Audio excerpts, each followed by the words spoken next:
En la seva definició més estricta, el tinkering, que ve de l'anglès, diguéssim, que seria com un catxarrear, no em surt la paraula, si algú té una paraula en català, que me la digui, perquè ara mateix, no sé, Trastejar? Trastejar, doncs trastejar, ja m'agrada.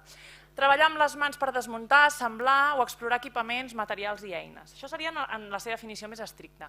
Però quan ens movem en educació, formal i no formal, es parla del moviment maker, el tinkering està dintre del moviment maker, es parla de dissenyar i construir, es parla de treballar amb materials variats, quotidians i no quotidians, usats, amb noves tecnologies, sense noves tecnologies. Es parla de col·laboració, que també he sentit que s'ha parlat molt en la taula rodona anterior. Es parla d'un ambient lúdic, de resolució de problemes de forma creativa i de moltes més coses. Per aclarir-vos una mica, us presento dos exemples molt breument. El primer és el Tinkering Studio a l'Exploratorium, que podríem dir que és el referent al que tothom es refereix quan parlen de tinkering. El Tinkering Studio és un espai que està en aquest Museu de Ciències de San Francisco, no sé, que està a San Francisco, on hi ha, per exemple, un espai on jugant amb les llums pots fer aquestes creacions. O un espai on jugant amb peces de cartró pots fer el que ells els diuen un autòmata de cartró, que és movent una manovella, es mou un nino que tu has creat. O pots, amb l'Scratch, no sé si coneixeu l'Scratch, fer la teva creació de la història que vulguis, connectar-ho amb algun artefacte. D'acord?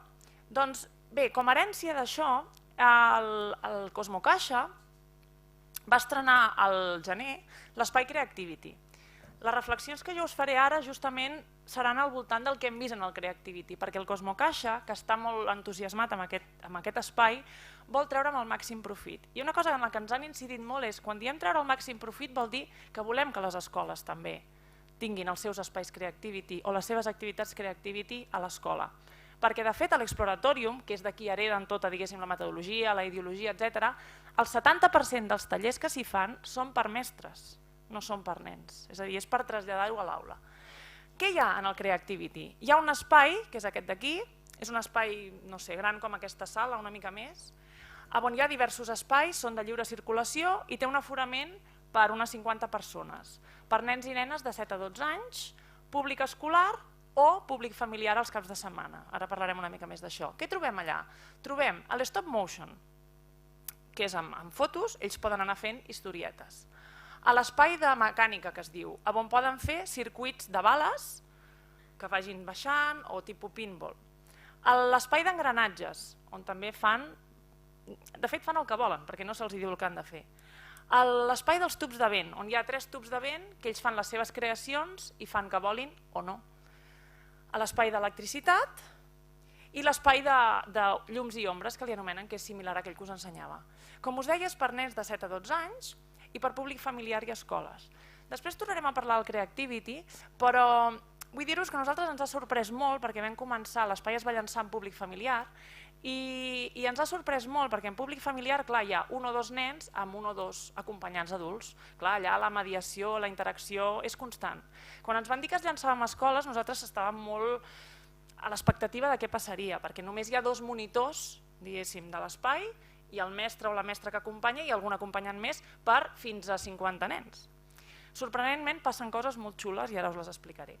Abans, però, per què està de moda? Per què venim a parlar d'això? Una mica de contextualització. Primer, social, no tant de l'educació només, sinó en general. Tot el moviment do it yourself us sona, aquest fes-t'ho tu mateix, que no és només fes-te tu mateix, no sé, la carcassa del mòbil, sinó fes-te tu mateix la política que vols, fes-te tu mateix, si això ve molt també de la música punk, no? Fes-te tu mateix les produccions de música. Tot això sumat amb el boom de les noves tecnologies digitals, que són més accessibles, són més senzilles d'utilitzar.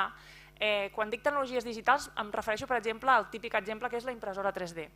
Tot això sumat ha fet que ens trobem en el que alguns anomenen un nou paradigma del disseny, en què ja no només serem consumidors, sinó que serem també creadors del que nosaltres consumirem. Per tant, passem a ser dissenyadors.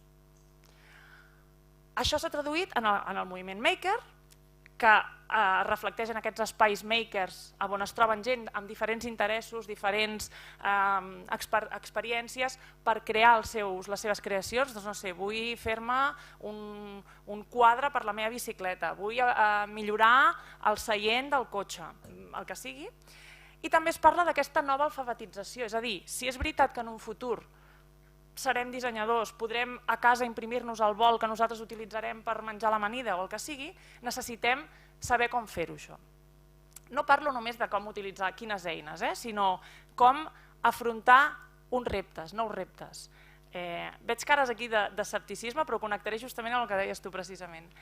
Per altra banda, en el que seria en el context educatiu, cada cop més ja no parlem tant de ciències, malgrat que la jornada d'avui hem parlat de ciències, sinó que parlem d'STEM, ciència, tecnologia, enginyeria i matemàtiques. És a dir, la ciència sola no, sinó connectada amb totes aquestes disciplines. I també parlem cada vegada més de la pràctica científica i la pràctica d'enginyeria. És a dir, no tant aquest fer, pensar i comunicar seria aquesta pràctica científica. No és tant només els continguts de ciència, sinó com es fa ciència.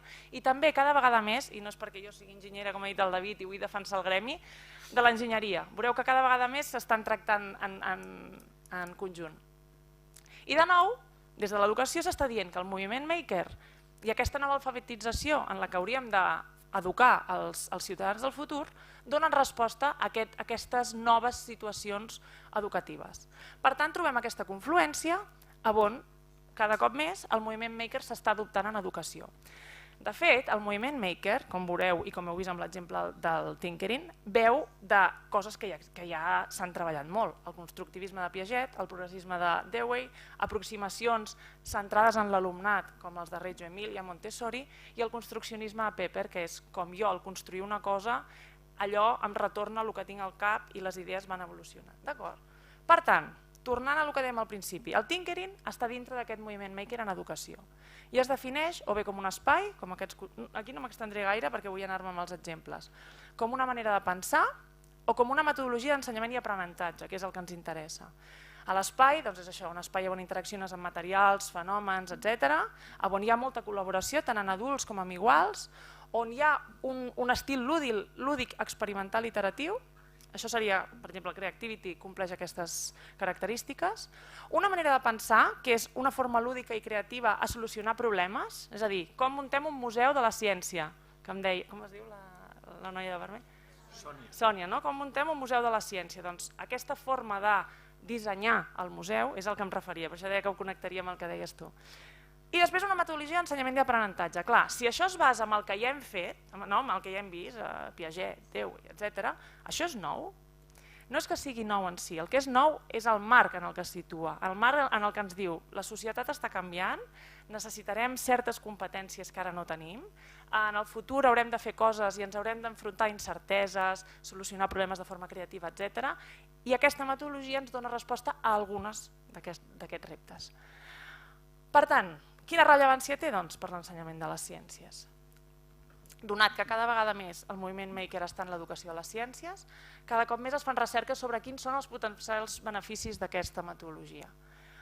Es parla d'aprenentatge de continguts STEM, es parla del foment de l'interès i l'equitat en aquests àmbits, perquè sabem que aquests àmbits hi ha molts perfils d'alumnat que pensen no, això no és per mi. Les noies sobretot, però també certs perfils de nivell socioeconòmic, ètnies, etc., que pensen no, les ciències, aquestes feines tant, ser enginyer, ser no sé què, ser físic, això no va amb mi.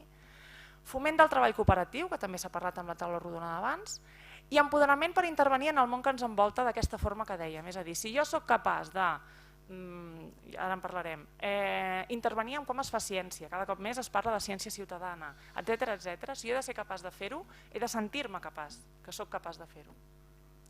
Respecte a l'aprenentatge de continguts STEM, fixeu-vos que no parlo tant de continguts conceptuals com de continguts de com fer, que també es deia a la taula.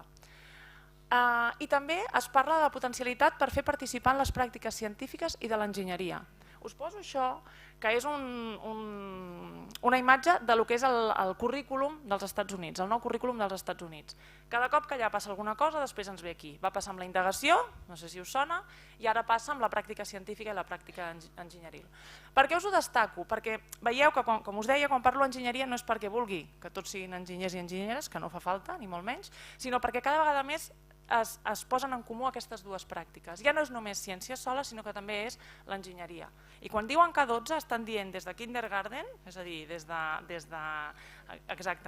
d'infantil fins als més grans. En quant al foment de l'interès i l'equitat en els àmbits STEM o STEM, que afegim la A, no és només STEM, sinó que és també la A d'artístic.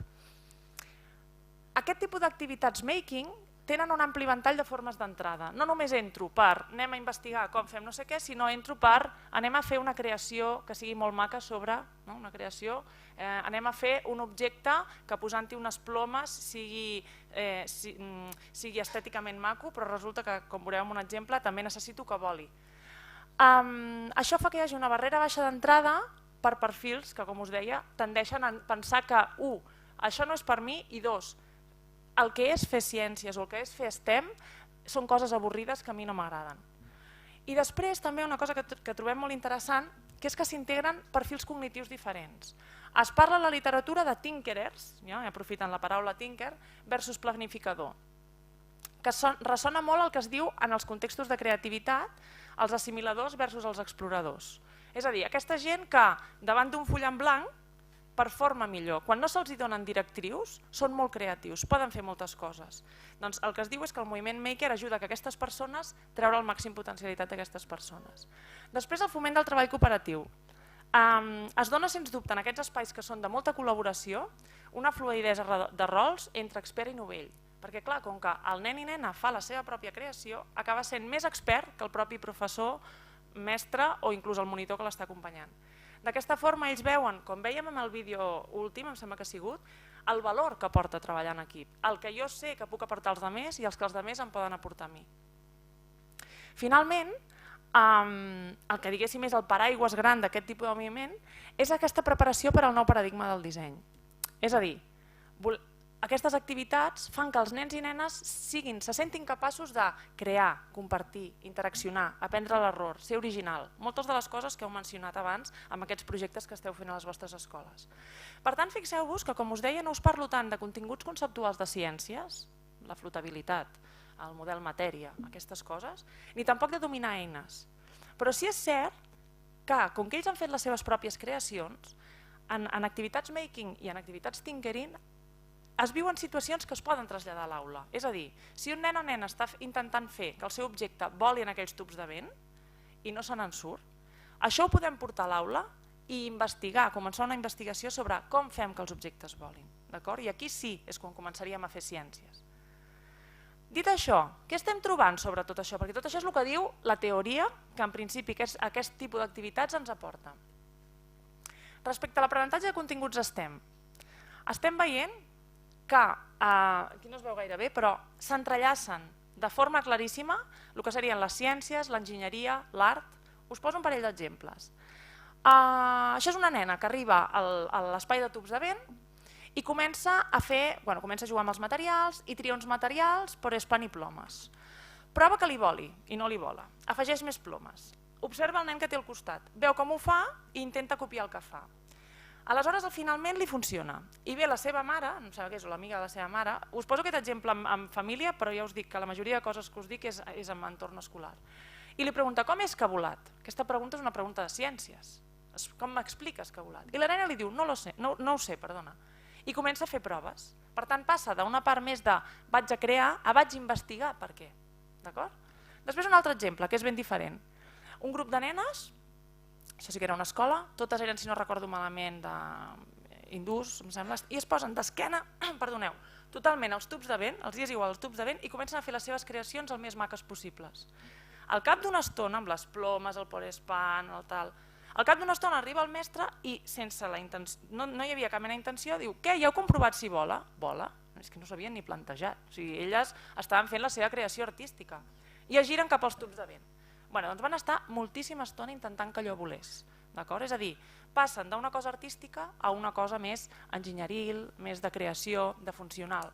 I encara tinc un altre exemple, unes nenes que van començar a fer un circuit perquè baixessin les caniques d'una certa forma i en un moment, no sé què els hi va passar, se'ls hi van col·locar les caniques d'una forma molt maca i van replicar aquesta forma que s'havien col·locat les caniques i van escriure Museu de Caniques. És a dir, van començar a fer una cosa més científica, tecnològica i van acabar fent una cosa artística. Després, en quant al foment i l'interès i l'equitat en els àmbits STEM o STEM, aquesta forma de que entrin per la A, que moltes vegades els hi sol ser més artística, permet que sense quasi voler-ho acabin fent coses de ciències. Hi ha moltes vegades el cas, us poso molts exemples dels tubs de vent perquè són els més senzillets, que posen una bola poliespan amb plomes i la fan molt maca. Llavors la col·loquen i no els hi vola, o els hi vola tort. Ostres, aquí ja comença una altra cosa, ja no és lo artístic, és una altra cosa. Hem entrevistat a mestres i ens diuen: he vist a nens que a la classe són seriosos, que no riuen. Diu, he vist un nen aquí veient com pujava el seu projecte i tenia una cara que li ha fet un munt de fotos per ensenyar-li a la seva mare. Això es repeteix constantment. Nens que a classe no es concentren en les tasques, etc, estan, no us he dit, duren 2 hores les activitats del Creativity. Estan 2 hores i quan s'acaben encara no volen marxar, de fet els han de renyar perquè... Aquest mateix nen em diu, jo li pregunto, has après alguna cosa? I em diu, sí, he après que la ciència també és divertida. Jo de veritat que no me l'esperava aquesta resposta, no li vaig jo, és a dir, ell va dir, no sabia que la ciència podia ser divertida. Aquest nen em va dir que a casa seva feia activitats tipus tinkering, agafava ampolles, les feia flotar, i això també és ciència, i en canvi ell sentia que no era ciència. Foment del treball cooperatiu, un nen que em diu, he après a treballar en grup. Aquest nen va ser un cas molt sorprenent per mi perquè ell va estar les 2 hores treballant, també els tubs de vent, etc. I per mi va ser un nen que estava tot el rato focalitzat, demanava ajuda, sí que demanava molta ajuda, però bueno, resulta que era un nen amb adaptació curricular. Quan el vaig entrevistar quasi no sabia ni expressar-se i en canvi va estar les 2 hores treballant molt i molt bé. I finalment l'empoderament, aquest empoderament, el sentir-se capaç de que poden dissenyar coses, de que poden tenir imaginació, de que poden crear. Volen ensenyar les seves creacions constantment, les volen compartir, van a buscar el mestre, la mestra, mira què he fet, ho he fet jo, és seu. Em diuen, he après a inventar, a imaginar més. Tot això ho diuen ells. I això crec que té molt a veure amb el que dèieu abans de la motivació.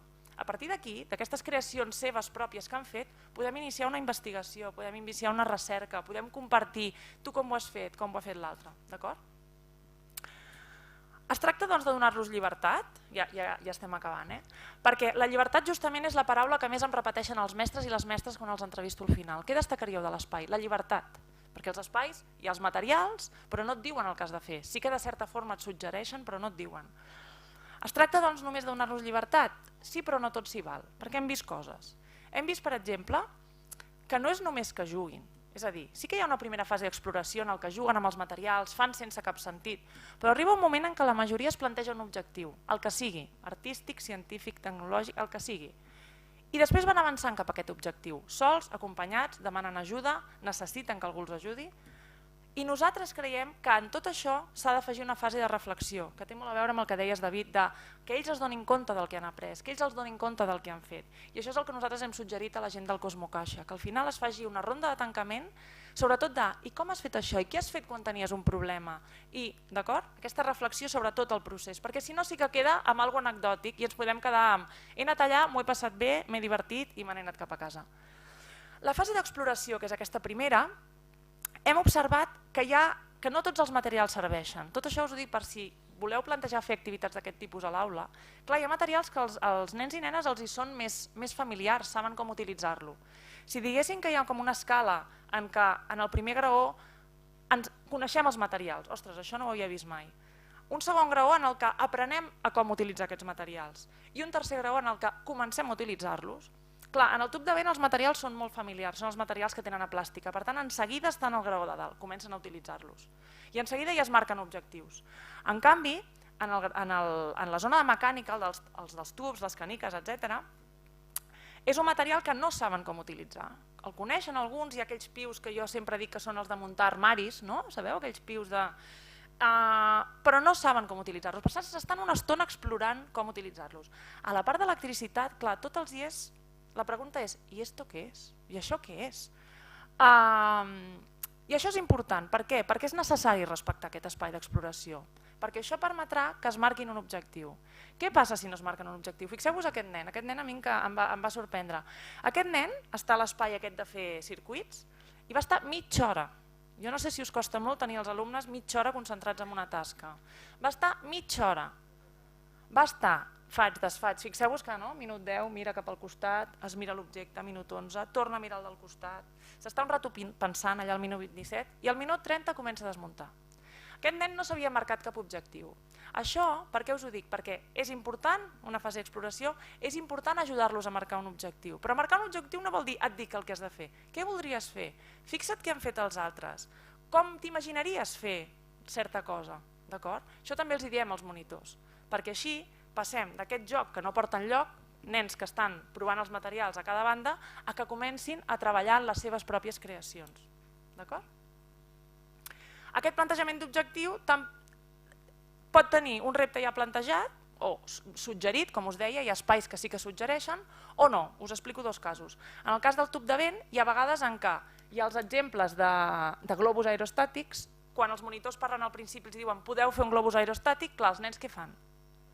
Globus aerostàtic. No passa res, vull dir, però clar, aquí la creativitat l'has tallat una mica, perquè, bueno, què els hi passa? El fan, els hi vola, no els hi vola, busquen, a veure, que no és poc l'exercici que fan, busquen materials, comparen amb els altres, però quan acaben el globus aerostàtic se'n van.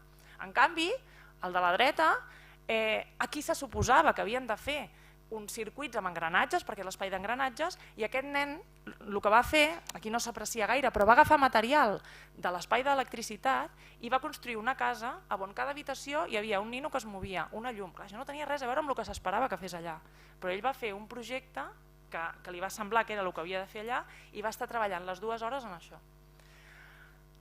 Finalment, i això crec que això és el que més us vull incidir, un cop ja han decidit l'objectiu, cap a on anem depèn molt de nosaltres, el tipus de preguntes que els hi fem. És a dir, si volem que el projecte vagi cap a ciències, com deia el David, a les ciències busquem explicar les coses, per què passen les coses, com passen, però a l'enginyeria busquem altres coses, busquem com ho faríem per fer-ho millor, i a les arts, i aquí em sap greu, crec que potser aquí hi ha gent que sou molt més experta que jo, busquem altres coses. Per tant, el tipus de preguntes que els hi fem els conduiran cap a una cosa o cap a l'altra, els conduiran cap a aprofundir més cap a una cosa o cap a l'altra.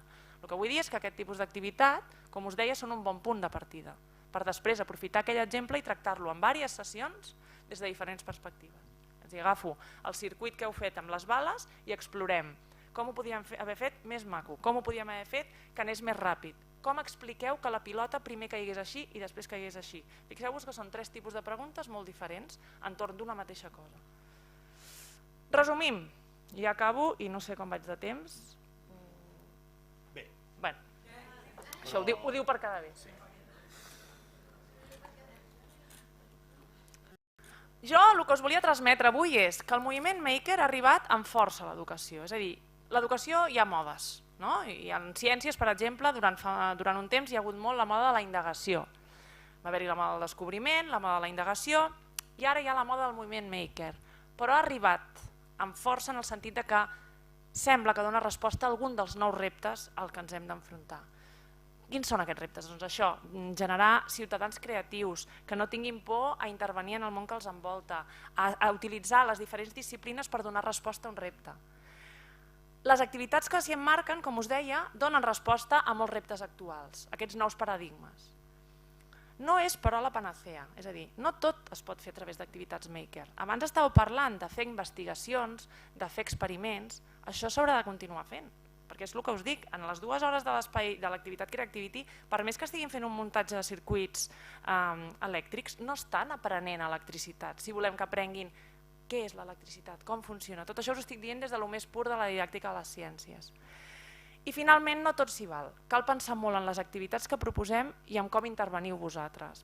Perquè si no sí que caurem en l'anècdota de han passat una estona, han jugat, s'ho han passat bé i ara tornem a fer ciències. D'acord? Doncs moltes gràcies.